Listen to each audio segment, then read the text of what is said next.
பாஜகவின் இரட்டை இன்ஜின் ஆட்சி நடைபெறும் மணிப்பூர்ல கடந்த 2023ஆம் ஆண்டு நடைபெற்ற கலவரத்தின் போது 250 மேற்பட்ட தேவாலயங்கள் இடிக்கப்பட்டது. கிறிஸ்துவர்கள் மீது வன்முறை கட்டவிழ்த்தப்பட்டது. இந்த கிறிஸ்துமஸ் விழால இப்போ வந்து நடந்து முடிந்த கிறிஸ்துமஸ் விழால இந்தியாவுல எவ்வளவு கலவரங்கள் நடைபெற்றது? நடந்ததா சார்? நடந்தது. அந்த விழாவில் நானே பங்கேற்றேன். 2 வருஷம் நான் சொல்றேன். நானே பங்கேற்றேன்.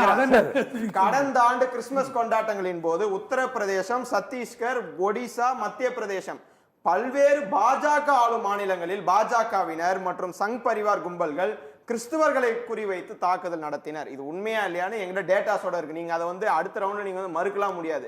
இதுக்கு ஏதாவது பூசி ஏதாவது சொல்லலாம்.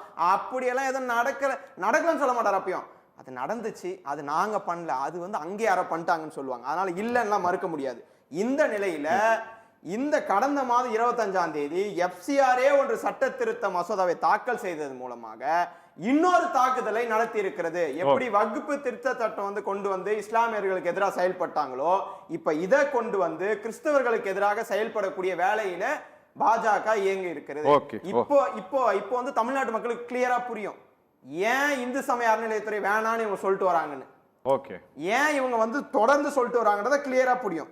அதே மாதிரி இவங்க வந்து சொல்றாங்க 2010 அதான் 2010லயும் வந்து வந்துச்சு, இப்பயும் வந்துச்சுன்னு சொல்லு. 2010க்கும் இதுக்கும் நிறைய டிஃபரெண்ட் இருக்கு. நான் வந்து நெக்ஸ்ட் ரவுண்ட்ல நான் அதை சொல்றேன்.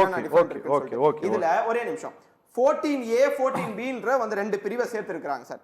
வெளிநாட்டு நன்கொடை பெறும் ஒரு தொண்டு நிறுவனம் தனது லைசன்ஸை குறிப்பிட்ட காலத்திற்குள் புதுப்பிக்க தவறினாலே அல்லது அந்த தொண்டு நிறுவனத்தின் உரிமம் ரத்து செய்யப்பட்டாலோ உடனடியாக அந்த சொத்து அரசு சொத்தாகிவிடும் என்று கூறப்படுகிறது.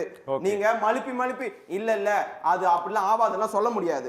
100 ஆண்டுகளுக்கு பின்னர் சொந்த நிதியில் தொடங்கப்பட்ட பின்னர் வெளிநாட்டு நன்கொடையோடு தொண்டு நிறுவனங்களாக செயல்பட்டு வரும் நிறுவனங்களின் சொத்துக்களை கூட லைசன்ஸ் புதுப்பிக்கவில்லை என்றால் காரணம் காட்டி ஒன்றிய அரசால் அதை அபகரிக்க முடியும். 100 ஆண்டு அவங்க எப்படியோ சேர்த்திருப்பாங்க. கடைசியா ஒரு வருஷத்துல அவங்க அங்கிருந்து ஃபண்டை வாங்கியிருந்தாலும் அதையும் காரணம் காட்டி அவங்க 99 வருஷம் சிறுக சேர்த்து ஒரு தொண்டு நிறுவனம் ஆரம்பிச்சிருந்தா ஒரு வருஷத்தை கணக்கு காமிச்சு நீங்க என்ன பண்ணுவீங்க? அந்த 100 ஆண்டு சாம்ராஜ்யத்தையும் ஒரே நாள்ல அழிச்சிட்டு காலி பண்ணிட்டு போறதா இந்த பில்லு.